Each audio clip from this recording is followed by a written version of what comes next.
Welcome to this episode of Move with the Military. I am super excited to start a new programming, section with Leah Morehart. She is an independent licensed investment and life insurance agent with Primerica Financial Services. Leah, thank you for joining, and you're going to help us help our audience really be financially savvy and set themselves and their family up for success financially.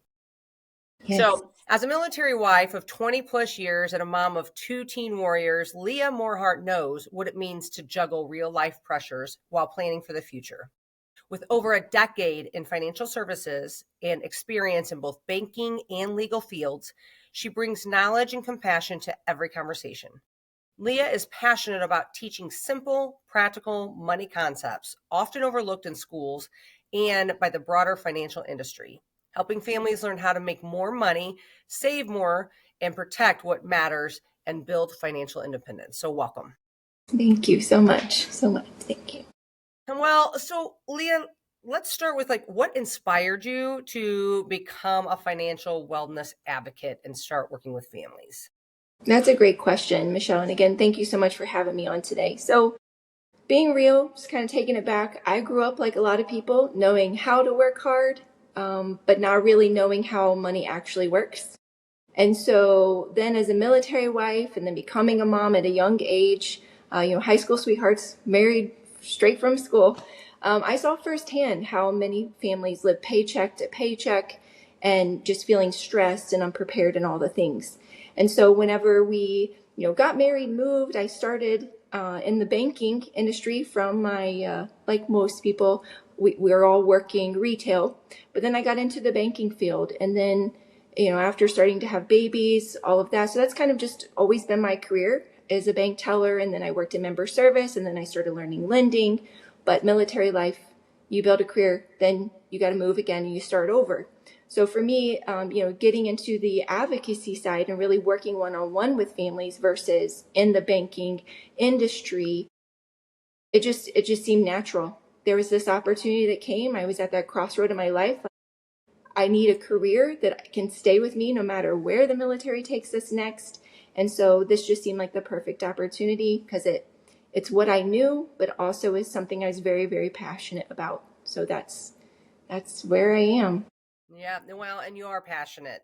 And I think you're spot on when you talk about advocacy, which I think was what brings all of us that are like-minded together, is being an advocate for military families, but then just families in general on educating and bringing our knowledge to them to help make them more successful. It's just so fulfilling. So why do you believe financial literacy is so important, especially for middle income households? I believe is the one where it's lacking the most. 100%. 100%. Well, I mean, simply put, money touches every part of our lives, right? It's just a part of every day.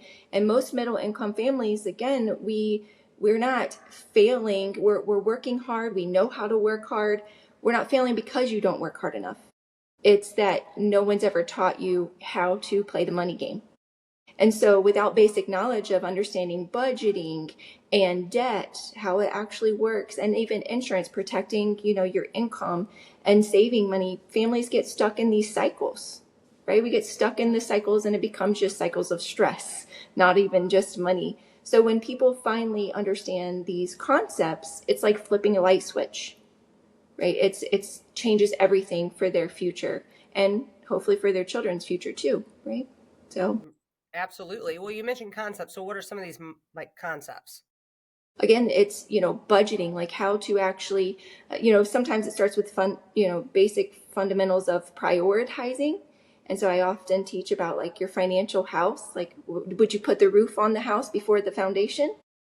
I mean, work very well, right? No. Right? Yeah. Yeah. So that's, some of those things of, how to actually set a proper budget, how to manage the spending, right? And then how to make sure, how do you build an emergency savings? Credit cards are not an emergency savings. So just teaching the debt, like the difference of a fixed debt versus revolving debt.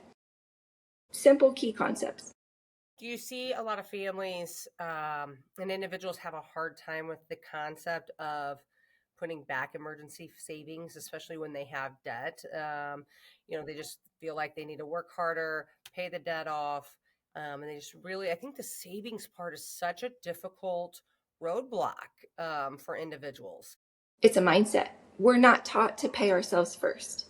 We're taught to Mm, work to live and live to work, especially when you're young, because if you didn't come from a family or from an educated background that taught you the importance of saving, not just for emergencies, but also for retirement and all these other goals and dreams, like buying a house, like how do I do that?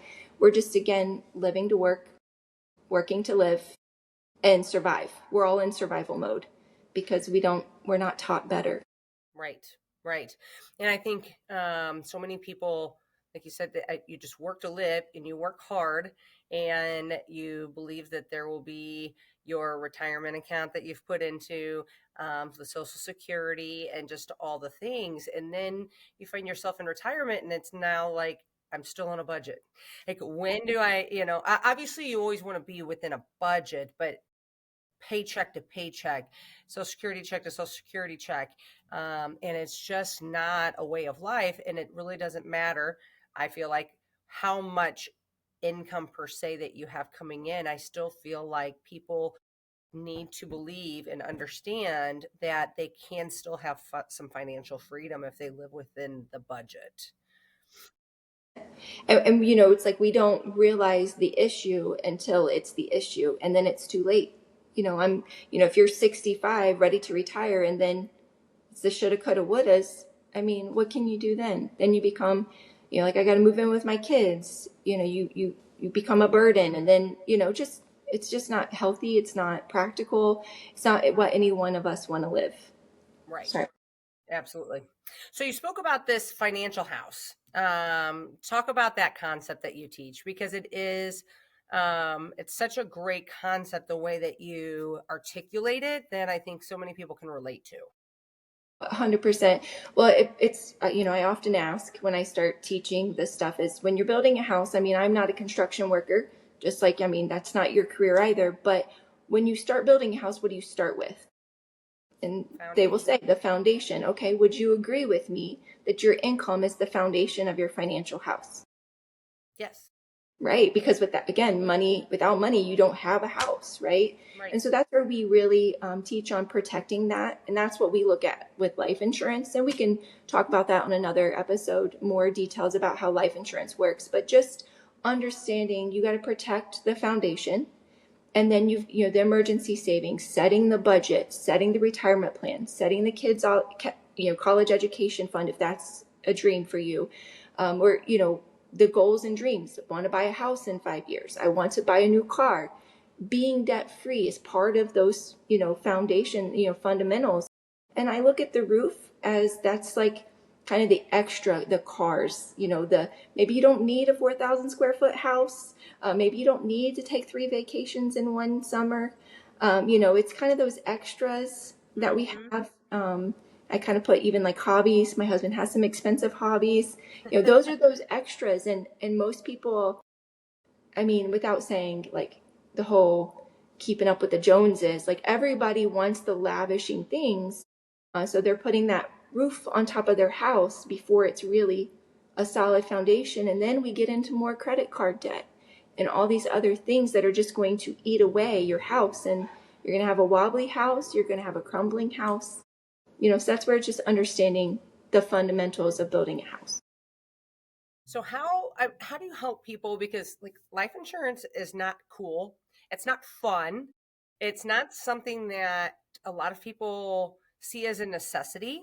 And if they do, I feel like, and I mean this is your realm, but I feel like most people see it as um, covering me, helping with the burial services, helping Mm-hmm. with that cost, not protecting.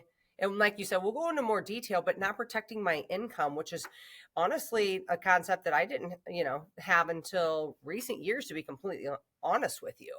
But it is in fact such a easy tool to implement into your budget, but it's really should be one of the first ones, like you said, with the foundation. Especially if you have a family, you know, you're married, you have children.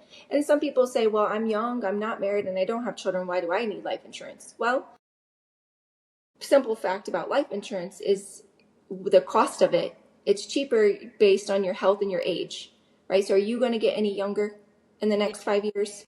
No. Can you guarantee that you'll be healthier and nothing will happen to you medically in the next 5 years? Okay, so get it locked in now while it's cheap, while you're young and you're healthy. And then as you build your family, you can always increase, you know, your coverage for the needs. Because it's not a one size fits all. It's not like, hey, you're 22, so you need $1 million life insurance policy. It's Sure. not practical. Or even if you're 30, right? There's, you know, different pieces. And again, I hope we get to talk about some of those, like the dime analysis and how to really know how much life insurance you need, how much is practical, what's the most cost efficient. I apologize for this light over here. That's okay. It's just Uh, radiating on you. It's Radiating, fine. It's just radiating. glowing. We're going to talk about life insurance. Well, and I think I'm excited for the life insurance conversation because I think that will be one of the biggest epiphany for people that will be watching that episode because it it's going to be a lot more than, again, just like burying me, right? Or the cost, because I think that's where a lot of people probably start out is how much coverage do I need so my family doesn't have the stress and the cost of the burial services, which is great to cover that also, but that's not. I mean, it's such a more powerful tool in your overall financial health and Yes. wellness, which that will be huge. Yeah, I agree. And you know, again, it's the understanding the house, the foundation. Start with that foundation. Let's work our way up. A lot of people that you brought up a really good point earlier, which is honestly one of the biggest questions I get is how can I save for the future when I have so much debt? Hmm. You know, how do I save? Like you're talking about retirement. Well, my 401k, they automatically draft that at work. No big deal, right? Because out of sight, out of mind. Don't have to do that. But are you drafting enough? So there's that concept, but also an emergency savings. Well, you wouldn't have all this debt if you had the emergency savings. You got to start somewhere. $10, $25 a month. I think all of us are guilty of maybe stopping for the coffee or stopping for the quick sandwich bite or even like buying the extra pair of shoes. Did we need it? It's just, again, learning the priorities and how in the long run you will thank yourself. The rich you will thank the poor you for making those sacrifices 100%. That the rich you will thank the poor you. Absolutely. Absolutely. Well, and you said something earlier too that credit cards are not a savings plan, right? And so getting into the basic budgeting, there's so many individuals that come in to buy a home, right? And the first question that I ask them is, "What is your budget?"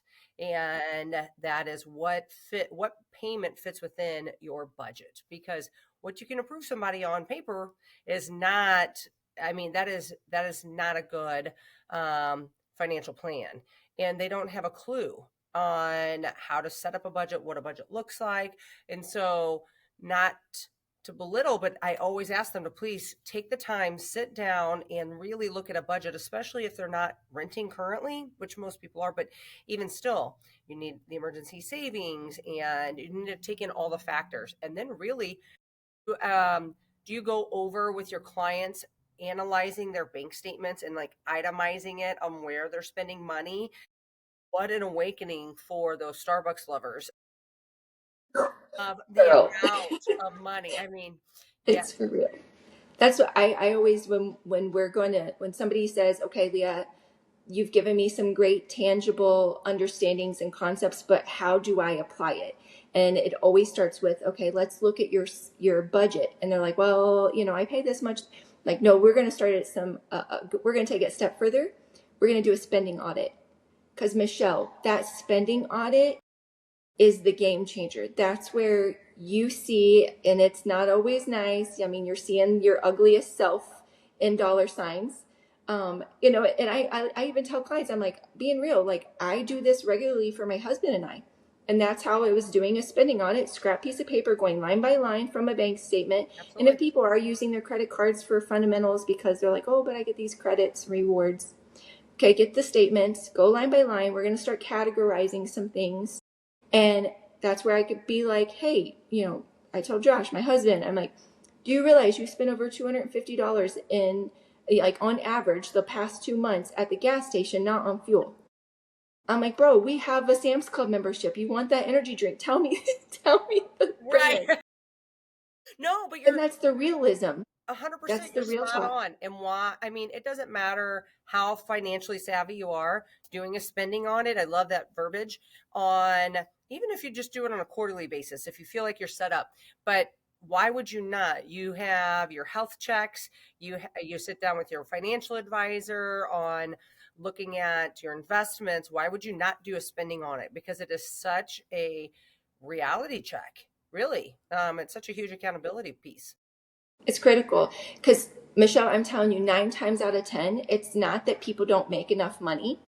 I mean, there are those situations where somebody really does need additional income. Like it's, I'm like, hey, is there potential for you to get a second job, or could you potentially ask for a raise, or something? But 9 times out of 10, it's not a problem of not making enough. It's where the money is being allocated. And so we don't know, because I hear it all the time. Like, we make good money, and, I don't buy anything extra, and I don't know where my money goes. Well, my big thing, this has become my own personal quote. Money is like time. If you don't tell it where to go, it disappears.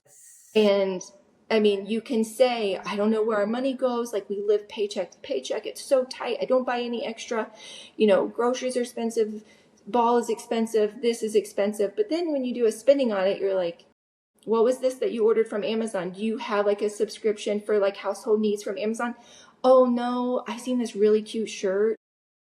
Dang Amazon, get you every Yeah. time. Yeah. And so, Yeah, it's just, again, it's a mindset though, it is. but you can't fix what you don't know. That's Just right. like That's you right. can't, fix, like you mentioned going to the doctor. Well, if you don't know you have this health condition, but for some reason you keep having these migraines or something, then I mean, you can't fix what you don't know about. And That's right. that's what I think the spending audit is really. It's a great place to start. Whether it's, when it comes to learning to budget, comes to saving, putting money aside for this and that. First, you need to know where your money's going to then be able to put it in its proper place. I'm almost tempted to offer to let me be a guinea pig on a spending and I go do through all the your audit. time. I mean, obviously you and I can, but I'll have to see how vulnerable I feel. But I mean, I'm telling you, every time I speak with you, I feel super like recharged to get back to just the basics. That's the other thing, right? It's just get back to the basic. I think most people think financial wealth and financial advisors, and they are overwhelmed and like, I don't have money to invest. Okay, well, but that's not what this is about, right? As hopefully, maybe someday you have the ability, if that's your, to invest and build a greater wealth plan, but that you're just it's getting back to the basics, and you help people get back to the basics and understand it where they don't feel like dumb, right? They don't feel overwhelmed, and so I'm super excited to break these down into smaller sessions where we can dive into these concepts that you talk about. I think it's just amazing what you do. Yes, and that's exactly the importance of, financial literacy, understanding simple concepts about how money works so you can make the best decisions for yourself. We've all been there. We all feel like, well, that's only for rich people, or that's only for people with money, and that's not for me. Well, it can be for you. Stop being taken advantage of. You know, how do the rich keep getting richer and the poor keep getting poorer? I believe it's that gap in the education. So I'm super excited, and it's my mission and my goal every day to teach people how to take control and be the owner of their money instead of just the loaner. Yeah, I'm super excited. Well, love having you on. Love chatting with you every single time. Like I said, super excited. We're going to have so much great information to help people and be an advocate for them for financial wellness, period. So Yeah. I appreciate the time. Bombarded her this morning, folks, and she's a trooper. As always, amazing, and a lot more to come. I really appreciate you.